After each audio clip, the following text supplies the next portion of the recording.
이건 이제 버리기가 아까우니까 이제 다른 데 좀 쓸까 하고 까는 거죠. 드럼체도 깎고 이제 북체도 깎고 그런 용도입니다.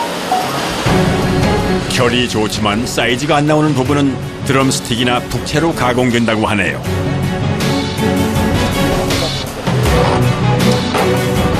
절단 작업을 마친 작업자가 밖으로 나와 커다란 컨테이너 문을 엽니다. 냉동창고. 냉동창고요? 예. 이제 장마철이나 여름에는 곰팡이가 슬어요. 청태 껴. 청태가 끼면은 그런 나무는 이제 끝나는 거예요. 오늘 작업한 나무들은 보관과 숙성을 위해 영하 30도의 냉동 창고에 보관됩니다. 색깔이 좀 약간 바뀌었네, 이렇게 들어왔을 때랑 다르게. 아, 이게 이제 좀, 한 20일 된 거예요, 이게. 이제 지금 냉동시키는 거예요. 나무는 더운 곳에 두면 탄력이 떨어지기 때문에 냉동 창고에서 한 달 정도 저온 숙성시킨 후 사용된다고 합니다. 야구 배트 공장의 또 다른 공간. 작업자가 커다란 기계를 옮기고 있는데요. 어떤 작업을 하려는 걸까요? 이 모양을 만들어주는 그 작업을 할 거예요. 동그랗게요? 네, 동그랗게. 작업자가 철로 만든 동그란 판을 나무 위에 올리고 망치로 내리칩니다. 나무 가운데 동그란 구멍이 났습니다.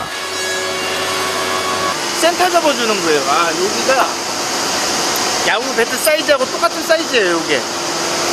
그래서 이 안에 얘는 들어가게끔. 좀 전에 중심을 체크한 곳에 기계를 걸고 나무가 빠른 속도로 회전을 하면서 깎기 시작하는데요. 한쪽부터 점점 동그란 모양이 나오기 시작합니다. 배트는 총 3번에 걸쳐 모양을 깎는 작업이 진행됩니다. 동그랗게 깎는 것이 1차 성형 작업입니다. 아주 기본적인 단계네요. 네, 가장 기본적인. 이건 나무 지금 굉장히 좋은 거예요. 이 정도면 이제 선수용 되는 거잖아요. 야구 배트는 봄, 겨울이 성수기라는데요. 성수기를 대비해 1차 성형 작업을 마친 나무들이 공장 내부에 빼곡히 쌓여 있습니다. 타격 부분하고 손잡이 부분을 결정하는 가장 중요한 부분이 가장 기초적이면서도 중요한 부분인데 나무마다 다 일정하게 고르면은 더없이 좋은데 방망이는 가장 중요한 부분이 손잡이가 굉장히 중요해요. 흠집이 있거나 이런 부분은 방망이 쪽으로 대체적으로 많이 써요. 근데 거기가 방망이 부분이 또 공이 맞는 부분인데 거기가 좀 단단해야 되지 않아요? 타격 부분은 이렇게 두껍잖아요. 네. 그 손잡이 부분은 좀 얇단 말이에요. 네. 그래서 손잡이 부분을 더 좋은 쪽으로 그래요? 선택을 해요. 한번 2차 우리가 건물이라고 흔히 생각할 때는 그 공이 맞는 부분이 좀 그럴 것 같은데 반대네요. 그러니까. 그렇죠. 어떻게 보면 반대예요. 나무 상태를 꼼꼼히 체크한 후 깎는 작업에 들어가는데요. 야구 배트의 2차 성형은 손잡이 부분과 타격하는 부분을 나누어 깎아주는 과정입니다. 비로소 우리가 아는 야구 배트의 형태가 나타나기 시작했습니다.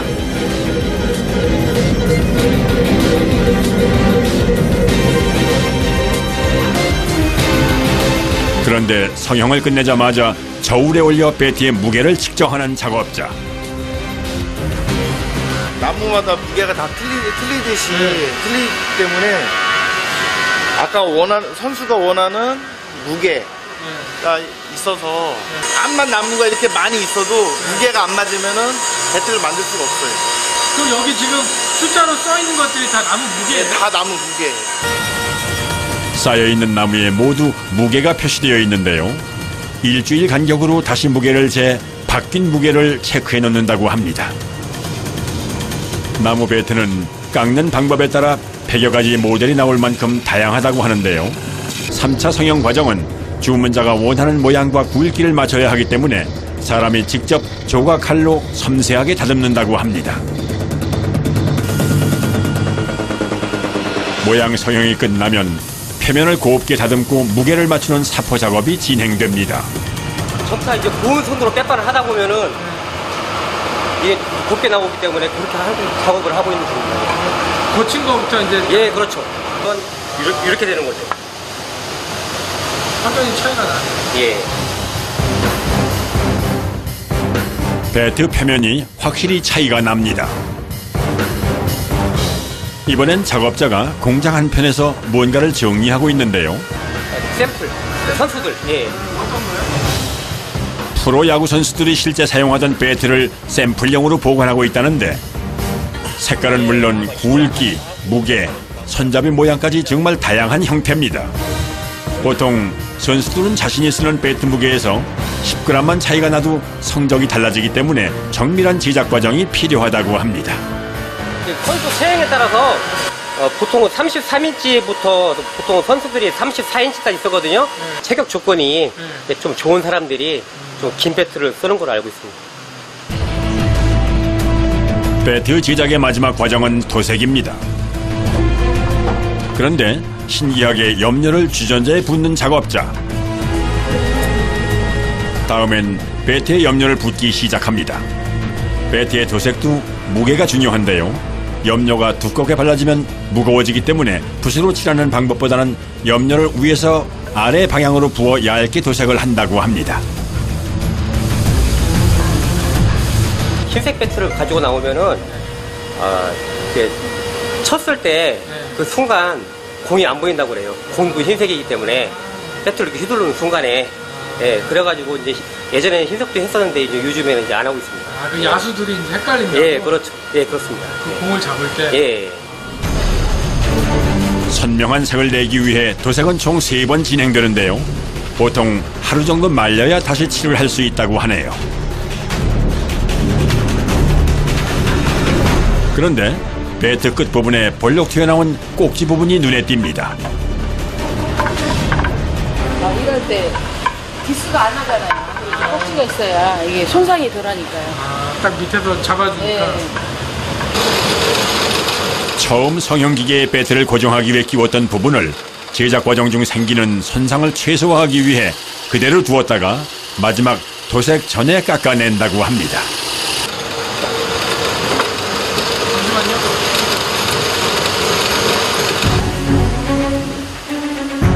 꼭지를 깎아낸 후 빈 부분을 채우기 위해 마지막 도색을 진행한다는데요.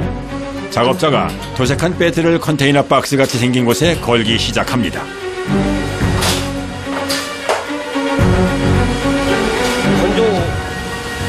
건조하기 위해서 넣고 있는 겁니다. 건조도 해요? 예. 왜냐하면 칠이 어느 정도 이제 바짝 말아야 되기 때문에 10시간 동안 한 40도로 이렇게 건조하고 있습니다. 마지막 건조 과정이 끝나면 배트가 완성되는데요. 수분 함량이 6에서 8%일 때 최상의 탄력이 나오기 때문에 수분은 항상 배트의 중요한 요소라는군요. 배트를 만드는 공정은 상상 이상으로 손이 많이 가고 세밀한 과정의 연속입니다. 건조가 끝난 배트는 소비자의 손에 갈 때까지 손상을 최소화하기 위해 진공 포장을 해주면 드디어 야구 배트 완성입니다.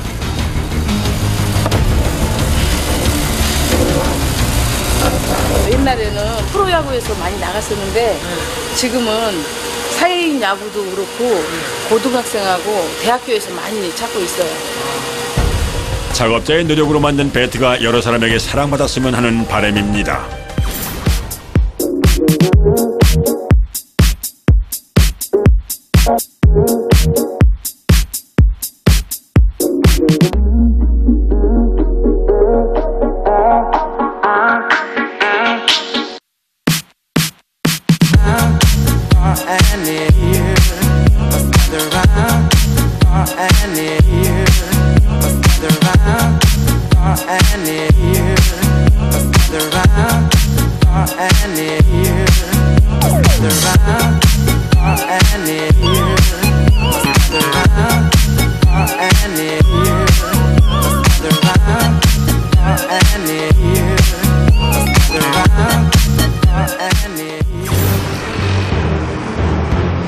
서울 강서구의 한 작업장. 소리가 좋네요. 도대체 어떤 일을 하는 곳이길래 실내에서 캐치볼을 하는 것일까요? 보기만 하는 거하고 직접 끼고 받아보고 하는 거하고는 좀 차이점이 있기 때문에 작업장 한편에 진열되어 있는 글러브들. 종류가 생각보다 다양합니다. 종류가 많아 보이지만 크게 두 가지로 분류가 되는데요. 손가락 모양이 있는 글러브와 엄지손가락만 떨어진 글러브, 미트로 나뉩니다. 굉장히 여러 개의 촬영들이 테이블 위에 준비되어 있는데요.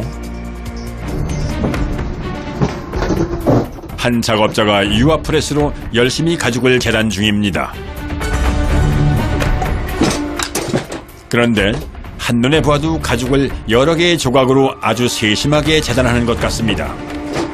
야구 글러브를 만드는 공장이고요. 야수형 글러브하고 미트하고 이렇게 두 가지 생산하는 곳입니다. 미트라 그러면 뭐예요? 포수 미트하고 일루 미트.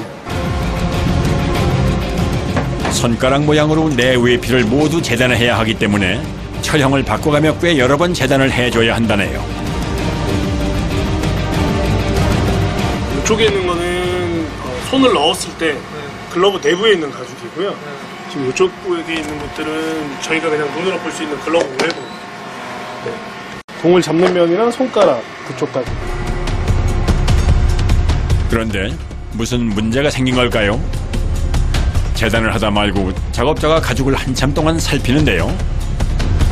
이렇게 요런 데 보시면 보이실까요? 네, 흠집이 약간 그런 것들은 글러브에 들어가지 않는 게 좋으니까요. 최대한 눈으로 확인을 하고요. 다음 공정 중에서 뭐 다른 작업자가 그런 것들을 이제 발견하게 되면 결국엔 다시 처음부터 일을 시작해야 되기 때문에 재단할 때 꼼꼼하게 체크해야 됩니다. 가격이 얼마나 하는데요, 글러브가? 보통 저희가 제작하고 있는 것들은 30만 원 초반에서 40만 원대까지 있어요. 모든 작업이 100% 수작업으로 진행되기 때문에 정말 손이 많이 간다는데요. 가죽 선별부터 신경을 써야 합니다. 지금 이 정도 크기가 저희가 알고 있는 소의 반말이라고 생각해요. 작업이 편리하도록 가죽을 반으로 미리 잘라놓는다고 하네요. 목 부분과 배, 엉덩이 부분 모두 부위별로 사용되는 용도가 다르다고 합니다. 바깥 부분은 주름이 많아 사용하기 힘들다고 합니다. 이번엔 가죽의 두께를 깎는 작업이 진행 중인데요. 글러브는 사용되는 부위에 따라 두께가 다르기 때문에 박음질 전 단계에서 가죽의 두께를 맞추는 것이 중요하다고 합니다. 내피 쪽 보시면 이렇게 굉장히 얇죠. 네, 이렇게 필요한 두께만큼. 비교해보니 확실히 차이가 납니다. 글러브 안쪽에 들어가는 내피 소재는 좀 얇고요.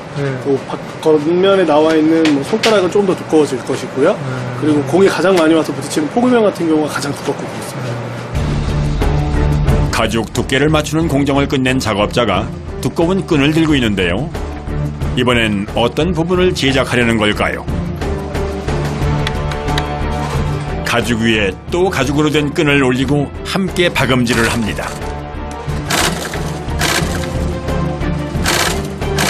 글러브 손등에 들어가는 가죽하고 가죽 접합할 때 여기에 힘이 있어야 제껴지지 않겠죠.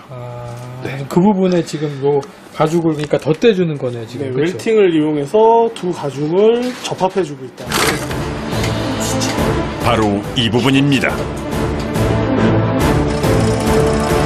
가운데 힘을 박아 든든하게 만든 손가락 부분은 해모 기계로 두드려서 펴주는데요. 봉제선도 다듬어주고 가죽을 유연하게 하는 마감 작업입니다. 이제 본격적인 박음질을 할 차례.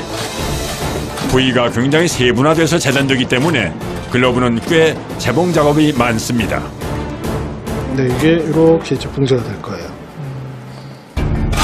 손가락 부분은 넓이가 얼마 안 돼 조금만 위치를 잘못 잡아도 손가락이 들어가는 것이 불편해질 수 있어 조심스럽게 박음질을 합니다. 네, 손이 이렇게 들어가서 있는 공간이 되겠습니다. 오늘 작업 수량을 맞추기 위해 모두들 작업에 열중인데요. 눈에 띄는 것이 있습니다. 글러브 제작 공장엔 웬 양털이 있는 걸까요? 여기 보이시는 것처럼 손등, 그러니까 제 손이 여기 맞닿는 부분에 들어가게 되고요. 여기에 양털을 넣는 이유는 가죽은 안쪽 표면은 좀 까칠까칠합니다. 그래서 좀 이질감 같은 게 느껴질 수 있어요. 그래서 양털은 공기순환이 굉장히 잘 되는 소재이기 때문에 저희가 입수부 쪽에는 양털을 사용해서 이렇게 제작하고 있습니다. 손목이 움직이는 부분에 천연 양털을 붙여 손등이 다치는 것을 방지해준다고 합니다. 한 작업자가 앞에서 본 것과는 또 다른 가죽끈을 들고 작업대로 오는데요. 손가락 사이를 연결해주는 끈 작업을 하려는 것 같습니다. 먼저 가죽끈의 끝부분을 날카롭게 잘라줍니다.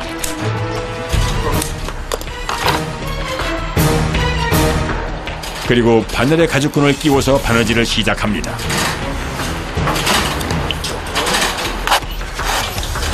이제 구멍을 지나가야 되니까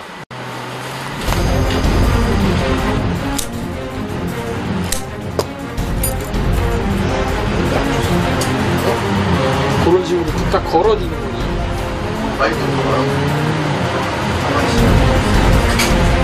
가죽끈을 꿰는 것은 기계가 할 수 없는 작업으로 번거롭지만 모두 사람이 직접 해야 한다는군요.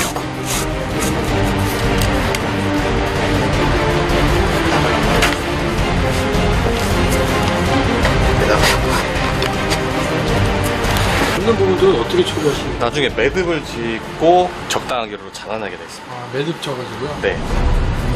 이번엔 엄지와 검지 사이에 평평한 판을 연결하는 작업자. 글러브의 웹이라는 부분인데요. 공이 잡힌 다음에 빠져나가지 않도록 막아주는 역할을 하는. 네. 글러브는 공을 받는 볼집과 공이 빠져나가는 것을 막는 웹, 손가락을 연결하는 가죽끈으로 구성되어 있습니다.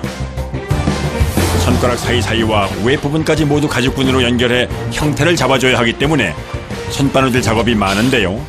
어떤 이유에서인지 작업자가 거친 가죽을 만지면서도 장갑을 안 끼고 있네요. 강하게 당겨야 될 곳과 이제 그 연하게 끈을 묶어줘야 되는 부분에 그런 밸런스 작업을 하기에는 장갑은 너무 둔해지기 때문에 손의 감각이. 그래서 맨손으로 작업하고 있습니다. 드디어 가죽끈을 엮는 작업이 끝났습니다.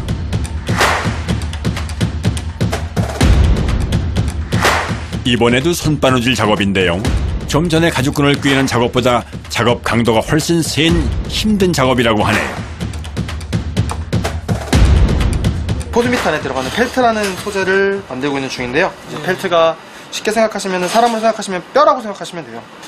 이제 글러브를 사용하시면은 가죽은 이제 금방 흐물흐물해지거든요. 이제 흐물흐물한 가죽을 이 펠트가 잡아줌으로써 좀 더 오래, 그다음에 더 단단하게 계속 좀 사용하실 수 있게 만들어주는 거죠.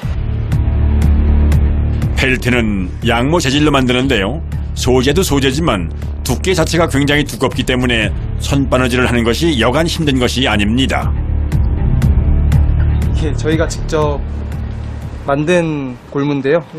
이제 이런 큰 바늘을 이 두꺼운 펠트에 집어넣어야 되는 거기 때문에 저희가 이런 식으로 만들어서 골무를 사용하고 있습니다. 골무로 밀어주는 네, 이 바늘을 눌러주는 거예요. 눌러서 하고 빼서 실을 당겨주면서 사용합니다.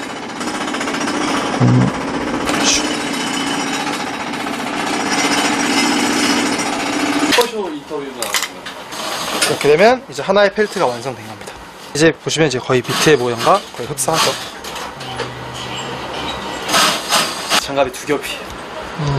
장갑 두 겹에 손가락이 좀 많이 하다 보면은 너무 세게 당기다 보니까 아프해서 저는 이렇게 좀 저희가 사용하는 소재를 하나 더 덧대거든요. 그럼 그렇게 따지면 총 3개가 들어가 있는 거네? 네, 저는 그렇게 사용하고 있습니다. 힘든 작업을 하는 작업자의 노하우입니다. 저도 처음에 이 일을 할 때는 이제 기계가 이 일을 이제 대신 해주는 줄 알았는데 제가 기계더라고요. 본인이 기계예요? 네, 제가 그 기계였더라고요. 건너편의 다른 작업자는 글러브의 포구면에 뭔가를 바르는 작업이 한창입니다. 그리스 도포 작업인데요. 이 그리스는 이제 이 포구면과 그 뼈대가 되는 펠트를 단단하게 붙여주는 역할을 하는 거죠. 접착제를 바르고 포구면에 펠트를 붙여줍니다.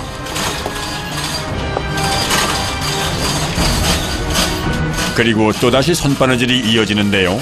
특히 미트 글러브의 경우 손가락 글러브에 비해 손바느질을 해야 하는 부분이 많아서 작업이 여간 고된 것이 아닙니다. 하루 일과 대부분의 시간이 바느질을 하다 보니 작업자의 손은 굳은 살로 가득합니다.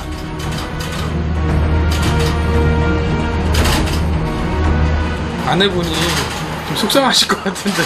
많이 싫어하죠. 왜 싫어해요? 아무래도 손 잡을 때도 그렇고 거칠고 그다음에 옷 입을 때도 자주 걸리니까 옷만 만져도 돈은 돈대로 많이 벌고 손은 예뻤으면 나머지 손바느질 작업이 끝나면 제작이 마무리되는데요. 100% 수작업으로 만들어지기 때문에 혼자선 하루에 하나 이상 만드는 것이 힘들다고 하네요. 드디어 미트 글러브가 완성되었습니다. 진짜 확실히 꼼꼼하네요. 호수형 미트 글러브와 손가락 글러브, 보호용으로 끼는 장갑이지만 만드는 사람의 손엔 굳은 살이 가득할 정도로 참으로 고된 작업입니다. 국가대항전에 우리나라를 대표하는 선수들의 그 스폰서들이 항상 외국 기업인 게 너무 안타깝고, 적어도 국가대표 유니폼을 스폰할 수 있는 그런 회사가 될 수 있도록 노력하는 게 저희 목표입니다. 네.